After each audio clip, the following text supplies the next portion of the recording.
Welcome to Ultimate DIYer, where you learn to be your own handyman. Today, we're going to install this Xtreme Minka Aire ceiling fan.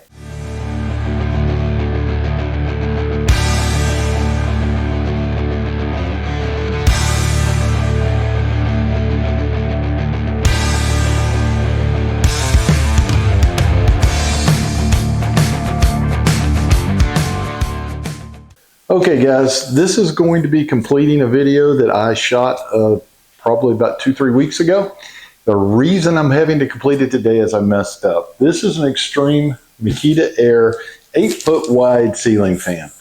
And I was so excited to get this thing on the ceiling when I was doing the unboxing, which if you watch the video, you're gonna see, I missed some major parts. So this thing is a very nice fan. It's a DC fan, has a lot of cool parts in it. I'm going through it and I missed some of the most important things. I end up missing the main fasteners that are gonna hold the blades to the motors. So I mounted everything up on the ceiling and I've had to wait patiently for the manufacturer to send me the fasteners to be able to put the blades on and complete this project. Let's go ahead and I'm going to start the actual assembly now, and I will install these at the end of the video that you're about to watch. So this ceiling fan that we're going to install today is called, it's actually made by a company called Minka. You want to say Minka, but it's M-I-N-K-A, so I'm assuming I'm saying that correctly. If I'm not, leave me a comment, let me know. But it's Minka Aire. And it is literally 8 foot from one blade to the end of the other blade, which is really great because this room that it's going in has over 10-foot tall ceilings. It's really big, really wide. I want to move a little air around in it. I think this is going to work out fantastic. It may be a little awkward trying to install it because I generally work alone, so we'll see how hard it is to actually get this up on the ceiling. There is a metal plate up on the ceiling already. We're going to have to remove that metal plate, get the wiring ready, and then I'm going to have to wire in the electrical switches because they're pretty much set up, but it's not fully wired in yet. So we're going to have to do that as well.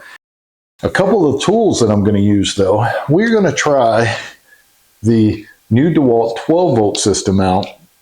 We just did a review on these, but the reason I want to try it today is I want to try the impact, and it has the no strip screw function. Boy, that's a tongue twister. But by doing that, it supposedly saves the screw heads. And I want to see if that's actually true, because when you're dealing with things like, ceiling fans, certain small appliances that you're putting together, it's real easy to strip those screw heads out. So we're going to give this a try and see how it works today. We did the full review, but I was not able to try it on something like this. We were just running regular screws into things and seeing how it works. So we're going to get to see that today. So it does have a lot of foam wedges, which is to be expected. Pull those out. Get them out of my way. Try to keep that from here. Looks like covers. Now a lot of this we're probably going to understand a little more as we get into putting it together. I have something here. That looks like your mounting plate, which is pretty massive. I can see the holes where it's going to slide in and turn. We go on the bottom of my fan housing, and your blades are going to probably attach. I do notice it has an up on this, so you have to make sure you have it in the correct position. Now obviously this is going to be my motor, and by the way, these are DC rated motors. That's really what you want to get. They're much more economical to run. They're smoother, they sound better, they're quieter. So try to look for a DC motor. You got a ring here, which I'm sure is going to lock something in pretty quick. And not real sure exactly where these are going to go yet. Some kind of rubber plastic type covers. Maybe going to the end of the fan blades, something like that. Here's another little housing cover. This is what's going to actually mount to your box. And make sure that your box is rated high enough. This is an 8-foot wide fan. I had to get an Xtreme box to be able to hold this up without it ever falling on somebody. Do not just open up your light fixture if you have one up there and assume that that is going to be rated to hold up any type of ceiling fan. You're going to need to check the rating on that box. And if it is not, you need to pull it out and put another box on there. Okay? So this is going to hold it up. Now, this is a nice feature. I can already tell you it's going to make it easy with that 8-foot wide fan, is because it is made to have a ball bearing, which is in here. I'm sure I'll find it here in a second.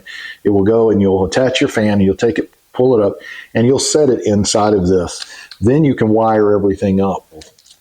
So we have that. We have, these look like little weights. Yep, it's exactly what it is. It's a balancing kit. So this fan being as big as it is, we're probably going to get to balance it some if we have a wobble. So that ought to be an interesting little thing that we get to do. Here's another cover. This looks more like that's going to be the actual motor housing cover, and it'll fit directly over the motor housing. And here is our remote right here. Not too bad. Looks like we have 6 speeds on off. So let's see what else we got. Now, there's the piece that I was talking about. This will be mounted to your ceiling with 2 bolts right here. And then you are going to take this piece, it's going to be all mounted to your ceiling fan, and you will take the whole ceiling fan up at one time and place it inside of there. And it will hold it in place where you can go ahead and wire everything up. You'll probably have this already sitting down here just hanging on top of the fan, and then this will go up and clip into place. Pretty simple, but that's pretty standard today. You'll see as we go to put it together. All right, so now we have a bunch of steel brackets. Now this is a little unusual for me because normally I'm installing smaller fans and it's not quite this in depth. So we're gonna have to figure out where these go, but I'm sure they attach the blades. And speaking of blades, here they are. All right.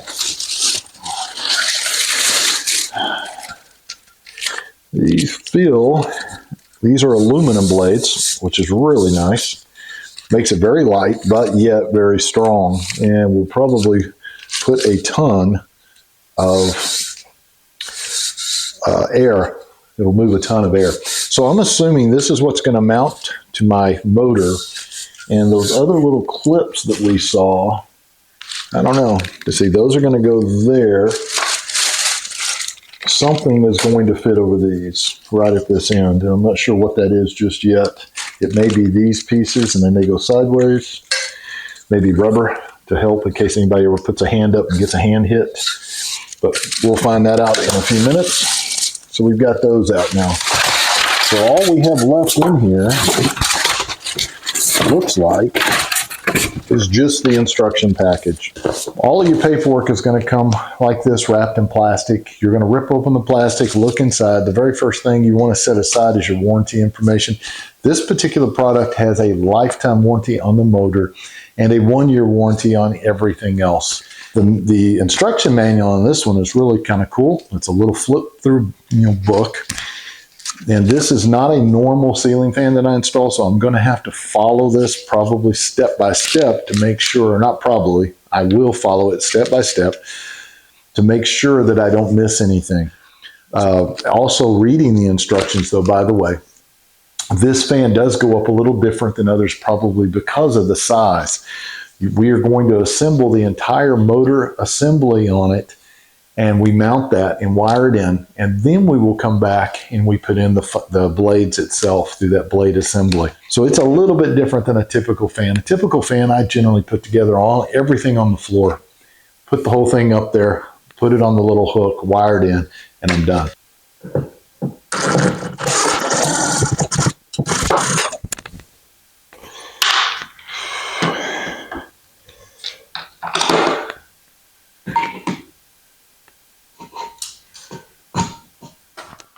So one of the things you're going to do, I know that where this wire is going, and I know there's nothing going to it, but you will always want to take and use something like this Milwaukee tester and just make sure that there's nothing there. If it was there, it would go really crazy and start beeping like crazy. This one, it's just telling me there's nothing in it. I like to use a razor knife. There are tools that will do this for you as well. Just be careful that you don't cut the end of your finger when you're doing it. There we go. pull it all the way back. You're going to have your plastic sheathing that's got to come off. And you're also going to have some paper in between your ground wire. Now I have a 3-wire here, just in case I decided I wanted to run my fans or switches separate. I always run a 3-wire on new installation. But a lot of homes don't have but 2. And when I say 3, what that means is there's technically 4 wires here. One is going to be ground, earth ground, which it has no coating on it. I have my neutral, which is white. And then I will have 2 hot wires, a red and a black. And the reason you do that is you can actually control your fan from a switch down below if you choose. Right now we are not going to be using the red, so I'm going to push it kind of up in there. And now we are going to strip our wires. And there are multiple types of strippers. This is just a standard. Let's see, right about there. And here. So we just need to strip the white and the black. All right. So the box that I have is a very heavy steel box. And you will end up with screws with whatever box you put up, or if you're pulling down an old fixture. So be sure you save your screws, because these 2 screws that mount the holding bracket do not normally come with the fan itself.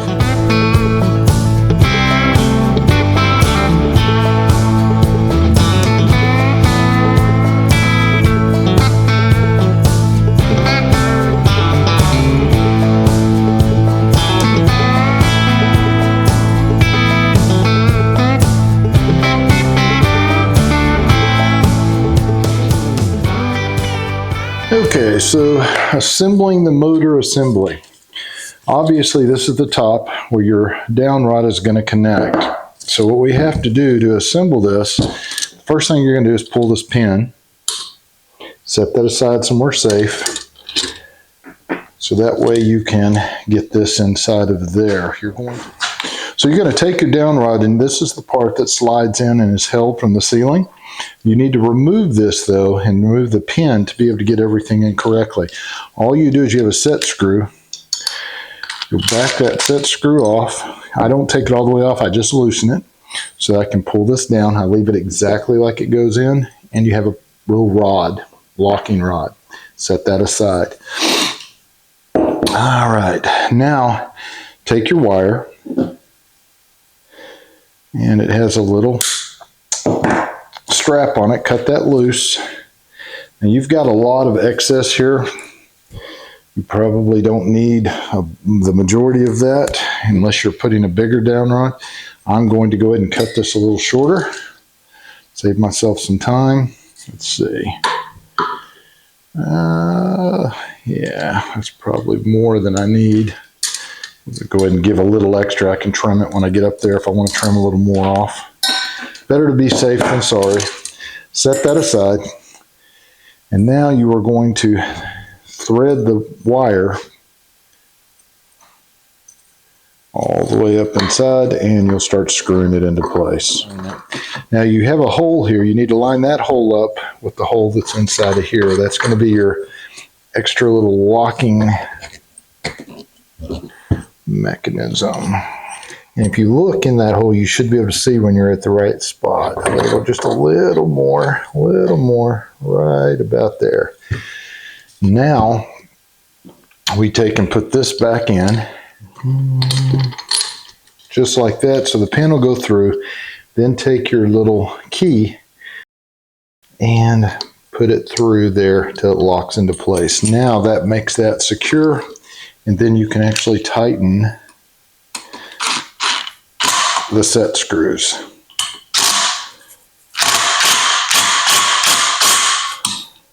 So the next step we need to do is we need to, before we put the hanging ball back on, we need to put the covers on. You're going to have one that's going to cover the connection area, which is going to be a smaller one. Let's see how this actually looks. So it's going to go like that. You're also going to have this big piece that covers the box, but you have a ring that has to go on to cover that to make it look nice. So we're going to put this in place. Actually, your ring needs to go first, and it needs to be facing upward. So we'll put that on. Just leave it hanging low, and then you do the same thing here.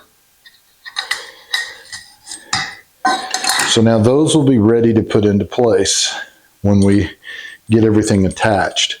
So now we need to put the ball back on the way that it came off. So we will take and run our wires through it. And it's going to go like that. And we have to put your little rod back in. And it will turn into place and lock. You'll know it's in place. There it goes, clicks, it's all the way up. Now we take this screw, the set screw, and we lock it in place. Make sure that it's snug, which it is. And now you are ready to go hang this on the ceiling. Okay, so now it's just a simple matter of taking the motor assembly and mounting it in the holder. Get your wires back up out of the way, and you just put it up there. Now, one thing that's real important when installing these fans, especially big ones like this one, is you don't just bring it in and just set it down and you're good to go. You literally, there's a spot where this ball sets. It has grooves, and you have to turn it, and you're going to hear it click and fall into place when it's in the right place. There, you heard it, it just clicked, it fell into place. Now it's where it needs to be. If you don't do that, you're going to have a lot of wobbling problems. Okay, there is one major difference in this fan that I'd like to point out to you that that you may find interesting, because this bracket usually has a module that slides up underneath here, and that's what works your remote. This one apparently has it already built into the housing itself. So what we are supposed to do is just wire it directly to the motor. So we're going to go ahead and do that real quick. All my wires are stripped, ready to go, and I'll show you how I put it together.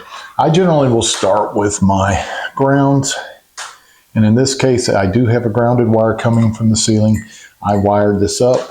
I like to use all of my earth grounds.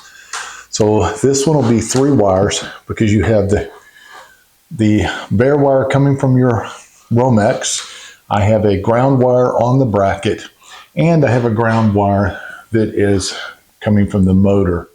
So you'll take your 3 wires, put them side by side. I'll usually pre-twist my stranded wire. It just makes it a little easier to go in, and then take the solid wire and put it together. Now I go ahead and will push this up out of my way and get it inside of the box. Now I have my neutrals, which are the white, and my 2 hots, which are black. So I'm going to feed the white wire back up in the box a little bit so that I can line these 2 up. Now pre-twist just a little, just like that there. And place the wire nut. Same thing, keep twisting until you feel it starting to twist the wires under your hand. And then you know you're getting a good connection.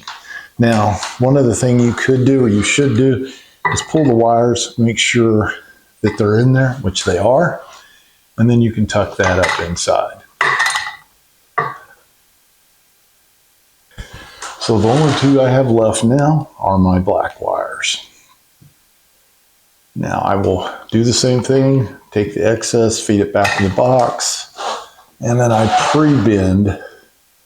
pre-wrap the wire a little bit, if I can get it to hold, and place the wire nut. And then place it up in the box. So that part is actually done. So now we just need to mount the cover. Now, in my experience, this is usually one of the more painful parts of putting in a ceiling fan, is finding this one little hole.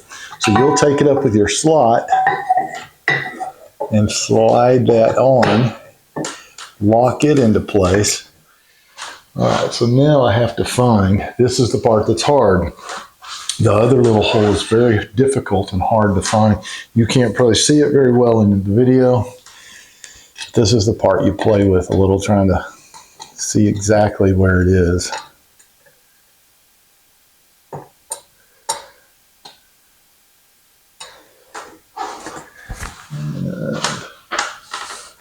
So sometimes you can see in that little opening, the hole is right here, your other one is on. We're going to go ahead and put a little light on it and see if we can see exactly where it is.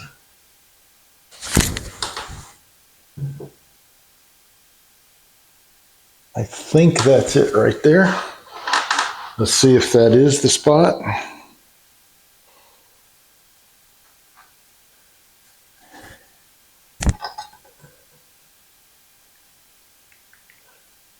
And that's it. All right.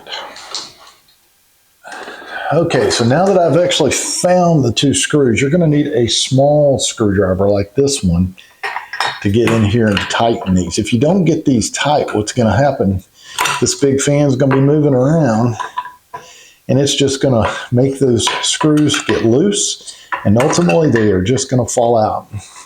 Now you have this little cover. These are supposed to go up and lock into place. This is one thing I'm not real sure how they're doing.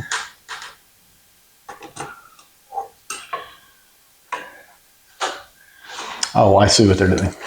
I'm looking at the wrong place. There's little notches in here where these will slide in and turn. It's hard to see it, but there it is. You push it till you hear it click, and then you should just turn it. There it is, and now it's locked in place, and it hides the actual screws. So this unit is wired, ready to go. Now we just need to put blades on it.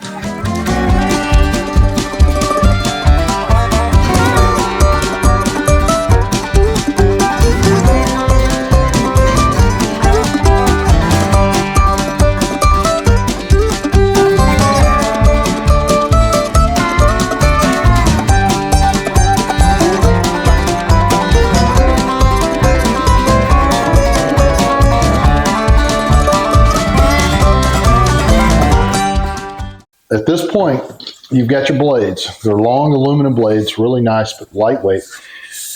They have a little sticker. You can't hardly read this sticker, but it's this side up. So that way you know when you go to mount them that it's going to be that direction. So that's pretty simple to do. And you have little bitty screws. I'm going to go ahead and tell you right now because it's going to be hard to show you in there. The screws are very small, and they come with a little washer. Now that washer, it's a locking washer, and it is not already installed. And I'm assuming they didn't put that little locking washer on them because they would just fall off in transit. So you're going to have to, it's kind of tedious, but you're going to have to do that on each one. If you do not put that locking washer, the vibrations of this thing spinning are going to make these blades loosen, and they're going to be falling off. So if you miss that step and your blades are wobbling and falling off, that's why. All right. So the other thing that you got to do is you have these little end clips. Now this particular fan comes with some black clips if you like the black color, or they come with the bronze, which we're going to do the bronze. Now, you just basically take and you just slide these on, but you can't leave it like that because if you do, they're just going to vibrate and fall off. So they did also come with a small little screw. So you're going to want to pre-assemble all these on the ground first before you go up and start putting them on. Just to make it nice and snug. So you'll go through each one. We'll go ahead and do that real quick.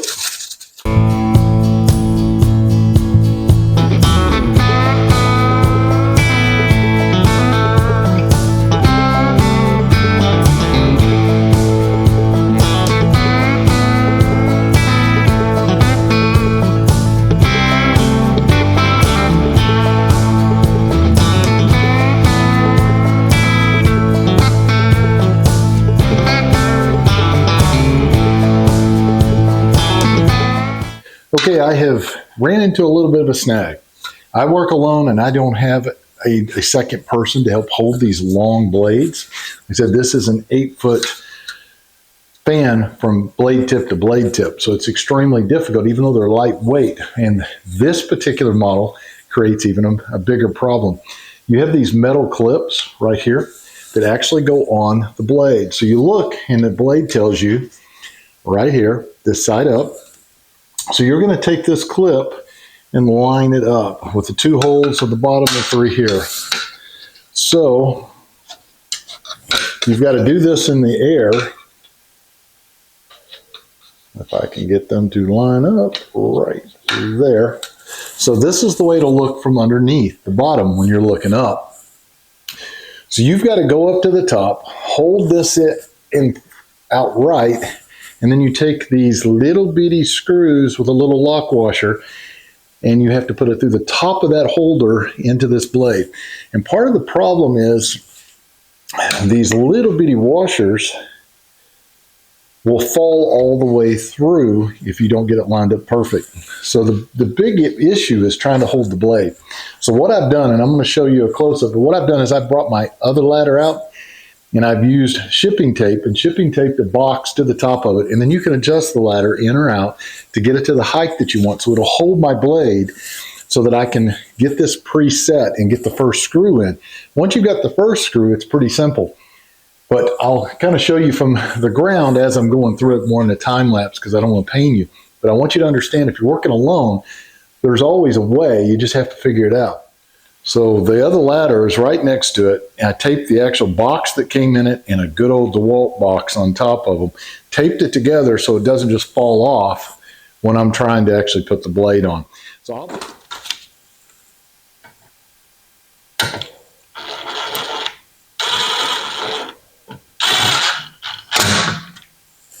there you go. There's the first one in.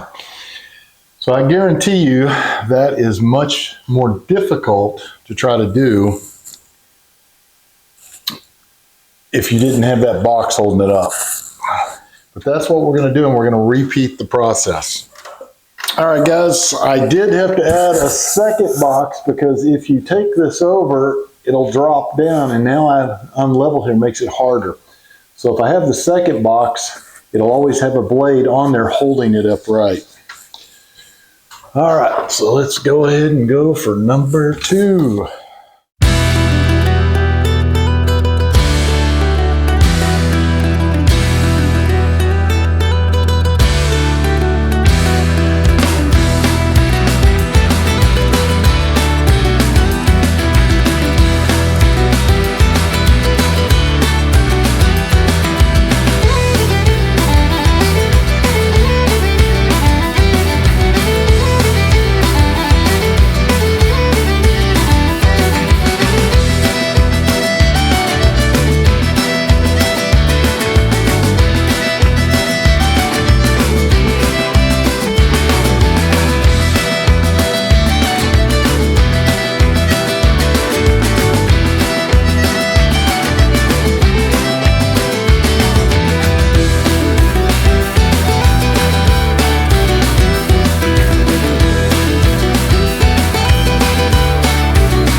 Final piece of the puzzle, guys, is the cover that goes on the bottom, and it has some threads here.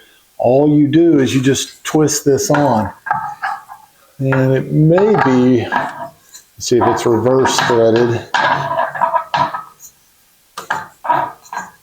Sometimes they reverse thread because of the spin or the rotation. Let's see, I think there it goes. Just get up nice and tight. So there it is, it's complete. So now it's just a matter of powering it up.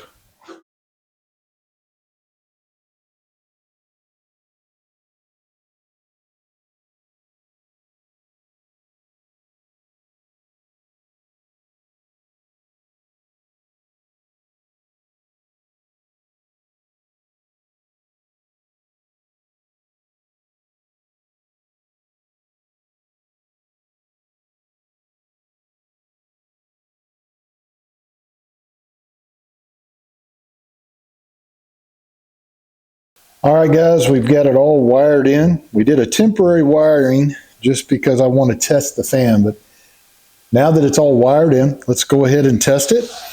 Here's your remote right here. We're going to test it on 1, which is our slow speed. And I see it moving. So that is your slow. Like I said, this is an 8-foot wide fan, so I don't know if it really shows you just how wide it is from the picture, but it is a big fan. So let's go ahead and let's hit the top speed and see what it does. That looks like it's cranking pretty good.